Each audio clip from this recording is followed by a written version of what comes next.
Hello guys, welcome again to Gym Athletics with Mathen. Today again we are going to look at word problems involving highest common factor and the lowest common multiple. Now in my previous video whereby I talked about the highest common factors and I told you what that simply means. That's the highest number as a factor, that's the highest number that can divide certain numbers exactly, or that's to say that's the biggest number or the largest number that can divide smaller numbers. Just a recap on that, let's say I have 42 and then I have 56. So what is the largest number that can divide 42 and 46? Of course, it's going to be 6. 6 is the largest number that can divide 42 and 36 exactly without remainder. So that was what I talked about, HCF. I said that's the highest common factor.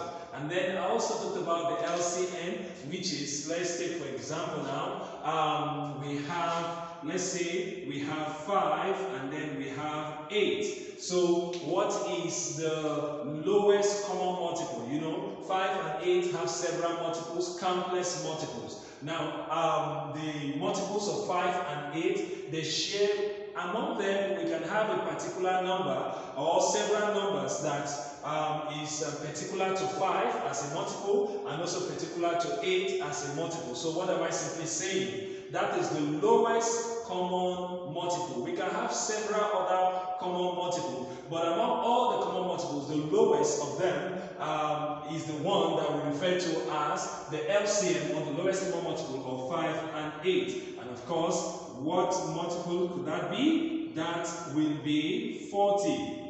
When you check among all the multiples of 5 and among all the multiples of 8, you will notice that the first common multiple that these two numbers will have is going to be 40.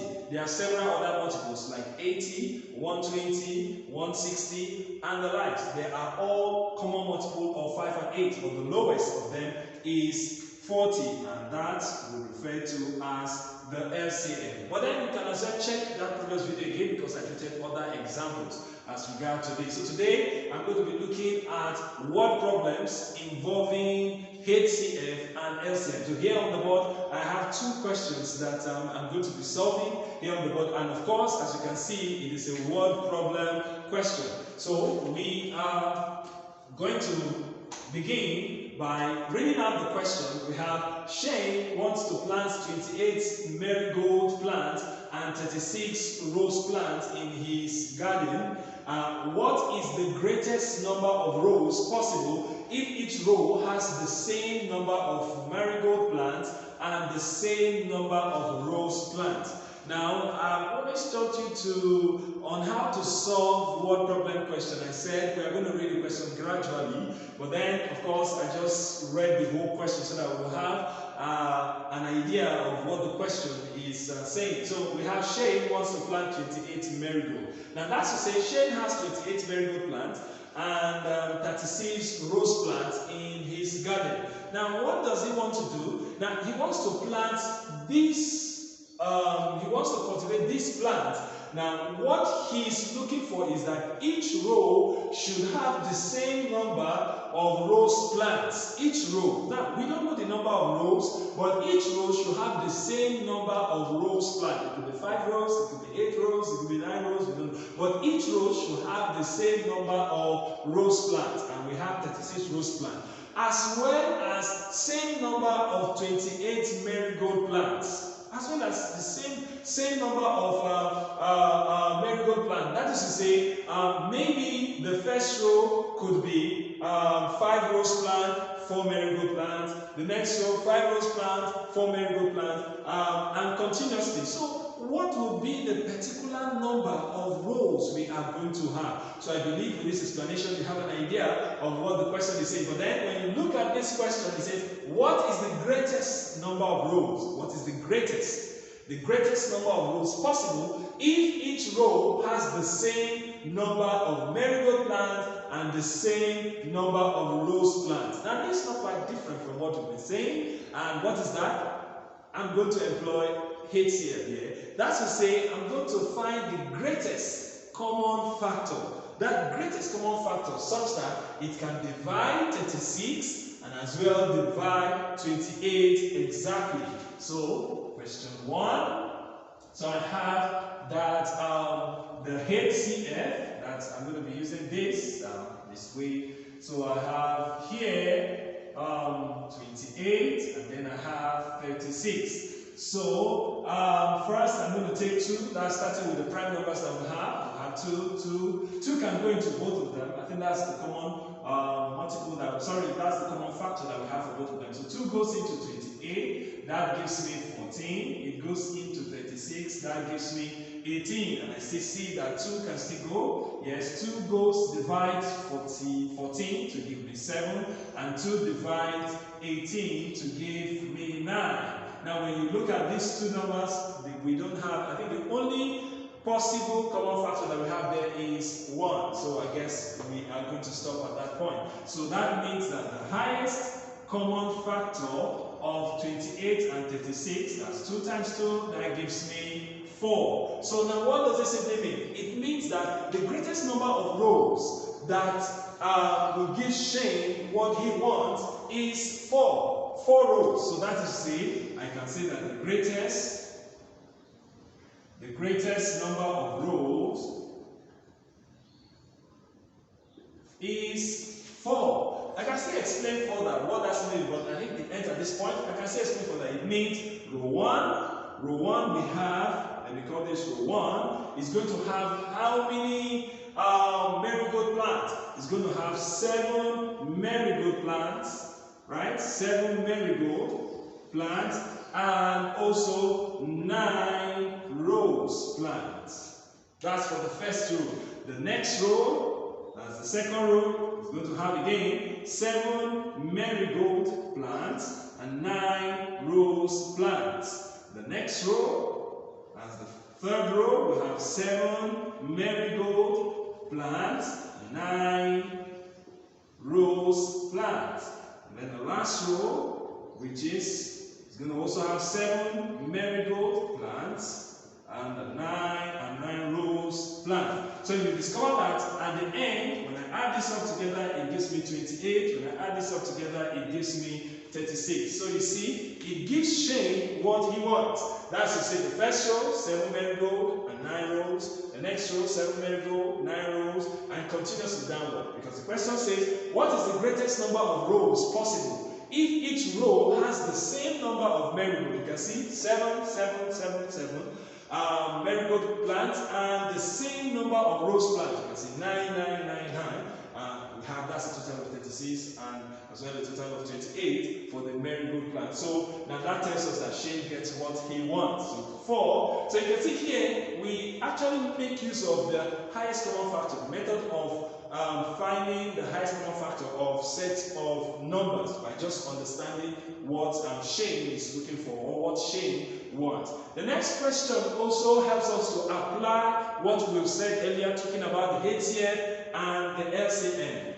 The question reads, when Sam jumps every 4 steps, she makes red footprints. When Sam jumps every 4 steps, she makes red footprints. When Nina jumps every 5 steps, she makes pink footprints. Now, on what step will there first be both colors of footprints if both started jumping together? Now you just picture that we have a staircase, and when Sam jumps from the first to the next and next and next. So count 1, 2, 3, 4, and then she jumps. And then when she lands on that particular steps, she makes red footprints. When Nina also do the same by jumping 5 steps, when she gets on the 5th step, she makes pink footprints. Now, on what step will there first be both colors of footprints? Now, when you look at this question, we are actually going to apply the lowest common multiple. That's the lowest common multiple. So question 2, I have this What would be the LCM of 4 and 5? So the LCM of 4, this is 4, this is 5. Now when you look at this, 2 goes here. You know, in LCM, we work with, we make use of divisors regardless of, not that they will have to go into all the numbers together, no, but if we have at least one that it can divide, we make use of it. So here I said 2 goes into 4, that gives me 2. 2 cannot be able to divide 5 exactly, so I'm going to bring down 5. I think 2 can still go again. 2 goes into 2, 1, and 2 cannot divide 5 exactly. I'm still going to bring down 5. And then looking at this again, what can I make use of? In 5, yes, 5 goes into 1. It can't go exactly, so I bring down 1. 5 goes into 5, and that gives me 1. So it means that the LCM is 2 times 2 times 5, and that gives me 20. Now don't forget that the LCM of 4 and 5 also generates all the other common multiples of 4 and 5. So we can have 40, we can have 60, we can have 80, we can have 100, 120, and continuously. But then you will notice that when both started jumping together, on the 20th step, we are going to have both colors of footprint there. We are going to have both colors of footprint. Likewise, on the 40th step, we are going to have both colors. On the 60th step, we are going to have that. On the 100, we are going to have both colors. But the question says, on what step will there first be? Will there first be both colors of footprint if both started jumping together? So that simply means that on the 20th step, both colors of footprints will be found first. Will be found first. Will be found first. So when both of them start jumping, that is to say, when Sam jumps, that's the 4th step. The next will be the 8th. The next will be the 12th. The next will be the 16th. The next will be the 20th. The next will be the 24th. So you can see that then this is for Sam, and then for Nina, the first will be 5th. The next will be 10th. The next will be 15th, the next will be 20th. So you see, on the 20th step, we are going to have both colors. That's to say the pink and as well the red footprints we are going to have there. So you can see, with this we've been able to apply the knowledge of LCM and HCF in solving word problem questions that will involve them exactly.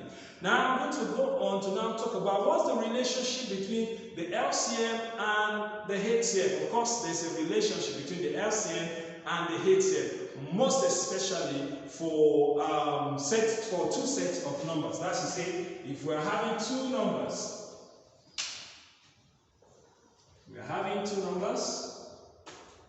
now relationship between LCM and HCF of two numbers. So we are going to be looking at that of two numbers alone. So when we have two numbers, what will be the relationship between the LCM and the HCF of such numbers? Now this is it, the HCF of those numbers times the LCM. Or first, let's say, yes, that's will be equal to, when we multiply the first number, we call that n1 times, we call this n2. That is to say, n1 first number, and then n2 second number. So while the HCF, that's the HCF of both n1 and n2, and the LCM of both n1 and n2. So what we discover here is that when I multiply the HCF and the LCM of two numbers, it will be equal to multiplying the two numbers. That's just what it is. It will be equal to multiplying the two numbers. Now this is applicable to two numbers alone. This is applicable to two numbers alone. So we can have we can have a question to like this. The question says, let me call this Q3. It says that the product of two numbers is 120. So if the HCF is 6, what is their LCM? So here you can see this question says that the product of two numbers is 120. If the HCF is 6, what is their LCM? Now this applies what I just said earlier on. That is to say, the product of the two numbers is 120. So making use of this now, I have my HCF times my LCM to be equal to N1 times N2. So we are told that the product of the two numbers is 120. So that takes care of N1 and N2. And then we're told that the HCF is 6. So this will be 6 times LCM equal to 120, because the question says that the product of the two numbers is 120. So the LCM becomes 120 divided by 6, and that gives me 20. So you can see here that when the LCM is going to be 20, so that is to say, if we find the HCF of these two numbers, actually the question didn't ask us to tell what the two numbers are, because it already told us that the product of the two numbers is 120. So what the question says we have to find is the LCM of these two numbers. We have so many other questions whereby we can be able to apply the LCM and the HCF. So I'm going to take one more, that's Q4 here. I have that a certain number of students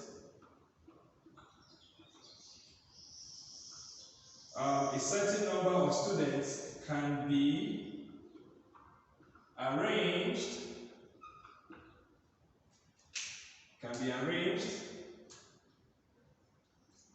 in groups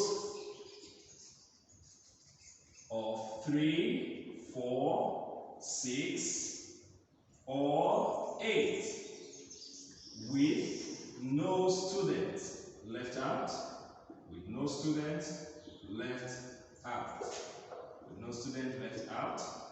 So find the number of students. Okay? So find the number of students. Find the number of students. So here, a certain number of students can be arranged. A certain number of students can be arranged in groups of 3, 4, 6, or 8, with no students left out. So we have to find the number of students.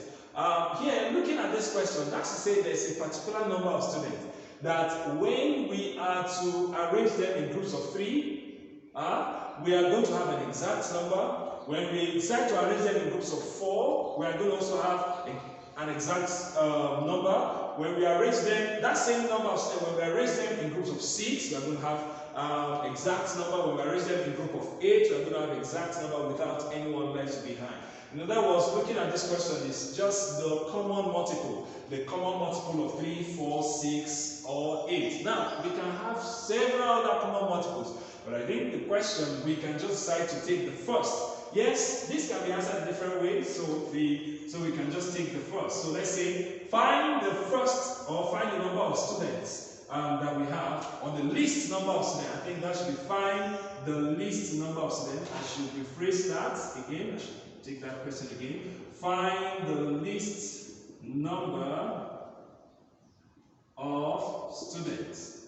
Find the least number of students. So now, as I said, it's just going to be the LCM of 3, 4, 6, or 8. So what do I have here?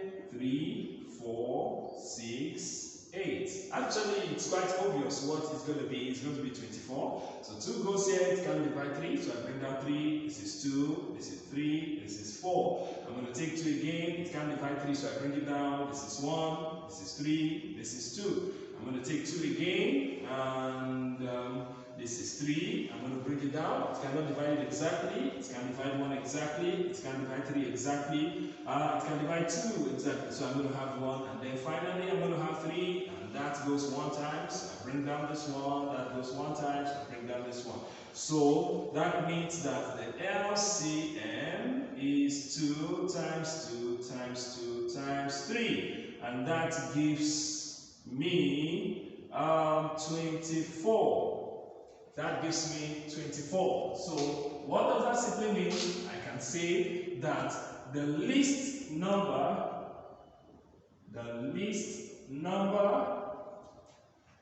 of students is 24. So that means we can as well have 48. Yes, we can have 48. If I'm to divide 48 into groups of 3, I'm going to have same number. I'm going to have an exact number.